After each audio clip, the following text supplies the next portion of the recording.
ஊத்துக்காட்டு எல்லையம்மன் கோவில் திருவிழாவுக்கு இன்று வந்து கலந்து கொண்டதில் அது வந்து எனக்கு கிடைச்ச பாக்கியம். ஏன்னா நம்ம மகிழ்ச்சின்னு சொல்லக்கூடாது, நம்மளை வந்து நம்ம அந்த அம்மா நினச்சாதான் வந்து நாம் வந்து அந்த அம்மாவை பார்க்க முடியும். அப்படிப்பட்ட வந்து ஒரு பகுதிக்கும் ஒரு எல்லை அம்மன் இருப்பாங்க. இப்போ டி நகர்னா அதுக்கு ஒரு முப்பாத்து அம்மன் இருக்கிற மாதிரி இந்த பகுதியில், இந்த வேலப்பஞ்சாவடி கும்பனஞ்சாவடி இந்த பகுதியில் இந்த அம்மா ஒரு எல்லை அம்மனாக இருந்து நம்மளையெல்லாம் காத்து கொண்டிருக்கிறார்கள். இந்த பகுதியில் என்ன வேணாலும் நடக்கணும். அது இவ்வளோ பிரம்மாண்டமான ஒரு திருவிழா.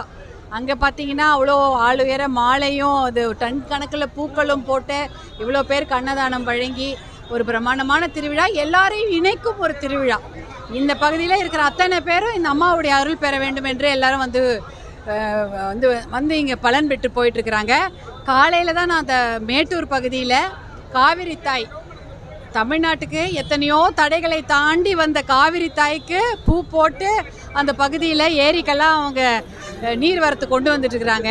அவங்களுக்கு நன்றி சொல்லிட்டு வந்துட்டே இருக்கிறேன். இந்த பகுதியில் இன்றைக்கி சென்னையில் வந்து ஊத்துக்காட்டு எல்லையம்மன் அந்த அம்மாவுக்கு ஒரு நன்றி சொல்லிட்டு, ஏன்னா இவங்களை பார்க்கக்கூடிய பாக்கியத்தை நமக்கு கொடுத்த அந்த அம்மாவுக்கு ஊத்துக்காட்டு எல்லையம்மன் அந்த அம்மாவுக்கும் என்னுடைய மனமார்ந்த நன்றியை சொல்லிக்கிட்டு, நிறைய வேண்டுதல் எல்லாருக்கும் எந்த வேண்டுதல் இருக்கோ எல்லா வேண்டுதலையும் நானும் வச்சுக்கிட்டு சந்தோஷமாக போகிறேன். நன்றி, வணக்கம். அவர் பெரியவர் பூவை ஞானம் ஐயா அவர்களுடைய வழிகாட்டுதல் பேரில் இவ்வளோ பிரம்மாண்டமான திருவிழா நடந்துட்டு இருக்குது. அந்த திருவிழாவுக்கு வந்து கலந்து கொண்டதில் எனக்கு ரொம்ப பெருமை.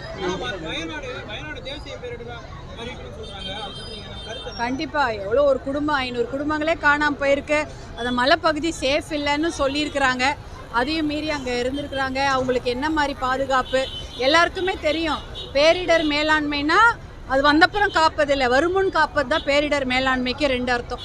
பேரிடர் மேலாண்மைனா முன்னாடி இது வரும்னு தெரியும், லேண்ட்ஸ்லைட்னா தெரியும். இப்போ சென்னைன்னு வச்சுங்களேன், வெள்ளம் வரும்னு தெரியும், வறட்சி வரும்னு தெரியும். அப்போ முன்னாடியே நம்ம அதுக்கு ப்ரிப்பேர்டாக இருக்கணும், முன்னாடியே நம்ம தயாராக இருக்கணும்.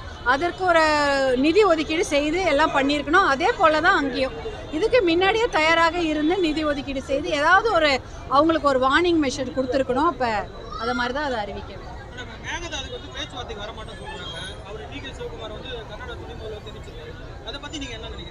மேகதாதுல அணை கட்டக்கூடாது, அதுதான் நிலைப்பாடு. அதுக்கப்புறம் என்ன, நம்ம பேச்சுவார்த்தைக்கு போனோம். செய்திகளை உடனுக்குடனும் துல்லியமாகவும் தெரிந்து கொள்ள சப்ஸ்கிரைப் பண்ணுங்க.